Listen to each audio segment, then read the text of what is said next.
Welcome to my YouTube channel SR blogger. তো শুরু করতে যাচ্ছি আমাদের আজকের ব্লগ আরাফাতের ময়দানে যে ভিউটা ওইটা নিয়ে। তো আমরা এখন আরাফাতের ময়দানে যে রহমত পাহাড়টা ওইখানে আছি। আর গত ব্লগে যেটা ছিল আমাদের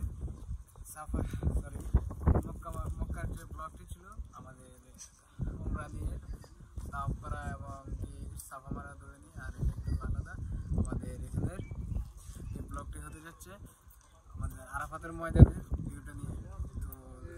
তখন পর্যন্ত আমাদের সাথে থাকুন, দেখতে থাকুন শেষ পর্যন্ত।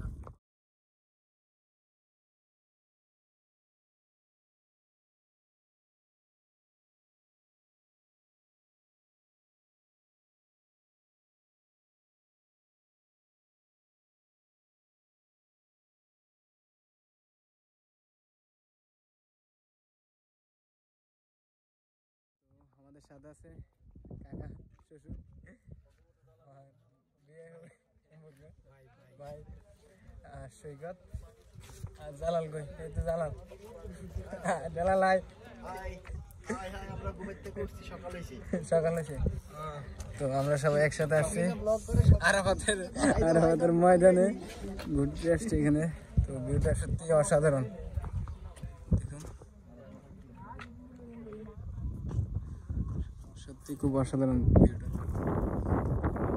সৃষ্টি সৌন্দর্য অতুলনীয়, মানে খুবই সুন্দর। আলহামদুলিল্লাহ, আল্লাহর কাছে লাখ লাখ শুকরিয়া যে আল্লাহ আমাদেরকে এগুলো নিজ চোখে মানে আমরা দেখার সৌভাগ্য দিয়েছে, সৌভাগ্য দান করছে। এটা আর এখানের অনুভূতিটা খুবই অসাধারণ। এটাই সেমিনার আরাফাতের ময়দানের, এখান থেকে বিদায় হজের ভাষণ দেওয়া হয়েছে আর কি। নবী হযরত মুহাম্মদ সাল্লাল্লাহু আলাইহি সাল্লাম যেখান থেকে বিদায় হজের ভাষণটি দিয়েছে। আর এগুলো আমাদের নতুন হাজি 3 জন, দেখেন হাজি সাহেবের তবে নিচে উনি খুব সুন্দর, অতি অসাধারণ। আর উপরে একটু ঠান্ডা হাওয়া বইতেছে আর কি, বাতাস। আর এখানে মানুষের তসবিহ বিভিন্ন ধরনের বিভিন্ন কিছু এখানে নিয়ে বসে বিক্রি করার জন্য।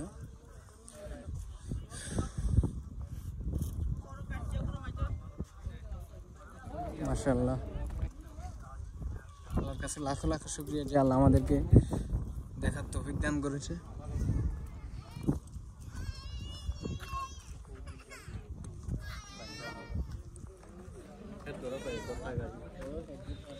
আমরা যতটুকু উপরে সিঁড়ি দিয়ে বেয়ে উঠছি আর কি, অনেক উপরে এদিক থেকে উঠছি।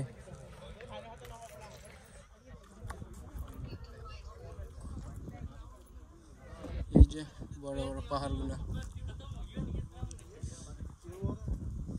এখানে সবাই আসে দেখার জন্য।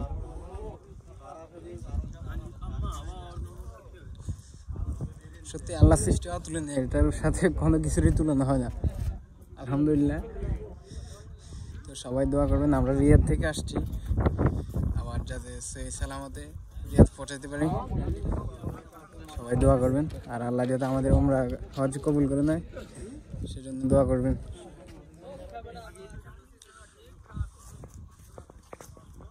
তো আমার পানভিয়া চাচা, আমি যখন হারাই যাই ছোটবেলা, আমার চাচা আমার খুঁজে বাইর করছে ঢাকা থেকে। ছোট ছিলাম, এখন ছোট আছে না, এখন আমাদের কাছে ছোট আছে কিন্তু বড় তো বাপ চাচাদের কাছে সন্তান ছোট থাকে। সেটাই।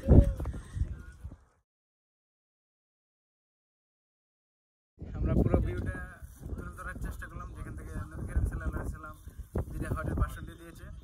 পুরো ভিউটা আমরা তুলে ধরার চেষ্টা করছি। তো আমাদের জন্য সবাই দোয়া করবেন। আমরা গতকালকে উমরা হজ করছি, যাতে আল্লাহ কবুল করে নেয়। আর আমাদের ভুল ত্রুটি হলে ক্ষমা দৃষ্টিতে দেখবেন। আর আমার সাথে আছে আমার প্রিয় চাচা ফরহান খান, উনি কিছু বলবেন। আসসালামু আলাইকুম। আমাদের ভাতিজার আইডি, আপনারা লাইক দিবেন, কমেন্টস করবেন, সাবস্ক্রাইব করবেন, বেশি বেশি শেয়ার দিবেন। এটা কিন্তু আমি বলি নাই, 10 টাকা দিচ্ছে, 10 টাকার আরো কত কম, আরেকটু কম। আমাদের যতটুকু মক্কার ভিউ তুলে ধরার চেষ্টা করছি। আর এখানে আমরা আরফাতের যে ময়দানটা ওখানে আসছি, যেখানে নবী করিম সাল্লাল্লাহু আলাইহি সাল্লাম বিদায় হজের ভাষণটি দিয়েছে। তো আমরা এটারও একটা ব্লগ করছি, এখান থেকেও ভিউটা তুলে ধরার চেষ্টা করছি। আর আমাদের সাথে থাকার জন্য এবং কি আমাদের ব্লগগুলো আপনারা যারা যারা দেখছেন তাদেরকে অসংখ্য অসংখ্য ধন্যবাদ। আর আমরা এখন আছি মক্কা থেকে এখন রিয়াদের উদ্দেশ্যে রওনা হব। তো দোয়া করুন আমাদের জন্য সবাই। তো আমরা গাড়ির কাছে চলে আসছি। তো ভালো থাকবেন সবাই, আল্লাহ হাফেজ।